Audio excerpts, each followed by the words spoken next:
হাসরের ময়দানে আল্লাহ সুবহানাহু ওয়া তাআলা তার বান্দাদেরকে ডেকে আনবেন। দুটো বান্দাকে, দুটোটা ছিল দুজুকি, দুজুক থেকে উঠাবেন। আল্লাহ সুবহানাহু ওয়া তাআলা তাদেরকে ডেকে বলবেন, তুই দুজুকে গেলি কেন? মাবুদ তোমার কথা মানি নাই। তুই গেলি কেন? মাবুদ তোমার কথা মানি নাই। এর জন্য তুমি আমাকে শাস্তি দিয়েছো। মাবুদ তুমি যখন দুজক থেকে আমাদেরকে উঠিয়ে নিলা, মাফ করে দাও, তোমার রহমতের দিকে তাকিয়ে আছে, মাফ করে দাও। তুমি যখন আমাদেরকে দুজক থেকে উঠিয়ে নিলা, মাফ করে দাও, ভুল করে ফেলেছি মাবুদ, আমাদেরকে মাফ করে দাও। দুজনে আল্লাহর কাছে মাফ চাবে, মাবুদ তুমি আমারে মাফ করে দাও, তুমি আমাকে মাফ করে দাও। আল্লাহ সুবহানাহু ওয়া তাআলার কাছে ক্ষমা চাওয়ার পর আল্লাহ অর্ডার করবেন, না তোরা দুজকে আবার ফিরে যা। কোথায় ফিরে যাইতে? দুজক থেকে এসেছিস, আবার দুজকে ফিরে যা। দুজন দুজকি ব্যক্তি, একজন দৌড় দিবে, আরেকজন দাঁড়িয়ে থাকবে। দেখুন আল্লাহ কিভাবে মাফ করবে আমাদেরকে আখিরাতে। একজন দৌড় দিবে, আরেকজন দাঁড়িয়ে থাকবে। যে দৌড় দিবে তারে বললেন এদিকে আয়, তুই দৌড় দিলি আর সে দাঁড়িয়ে থাকলো। দুজন দুইটা নিয়ম পালন করলি, ব্যাপারটা কি? দুজন তো পাপী, দুজন তো দুজকি। আমি অর্ডার দিলাম, একজন দাঁড়িয়ে থাকলি, আরেকজন দৌড় দিলি। যে দৌড় দিবে সে বলে মাবুদ দুজক বুঝি না, কোথায় যাচ্ছি আমি জানি না, তোমার কথা না মানলে কত শাস্তি কত কষ্ট পেতে হয় আমি তো একটু আগেও টের পেয়ে এসেছি। মাবুদ আমার কাছে এখন দুজক বড় কথা না, তোমার ওয়ার্ডার বড় কথা। তুমি বলেছো দুজকে যাওয়ার জন্য, আমি দুজক বুঝি না, তোমার ওয়ার্ডারকে চিনি।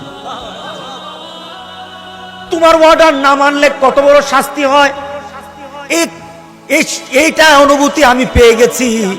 আমি দুজক বুঝি না গো মাবুদ, তুমি বলেছো যাওয়ার জন্য, আমি দুজকেই পরে যাব, এটা আমার চাওয়ার বিষয় না।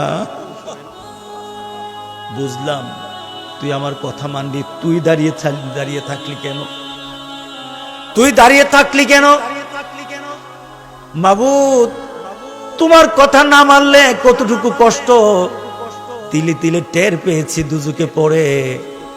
মাবুদ দুজকে আবার যাব, মনটা চায় না।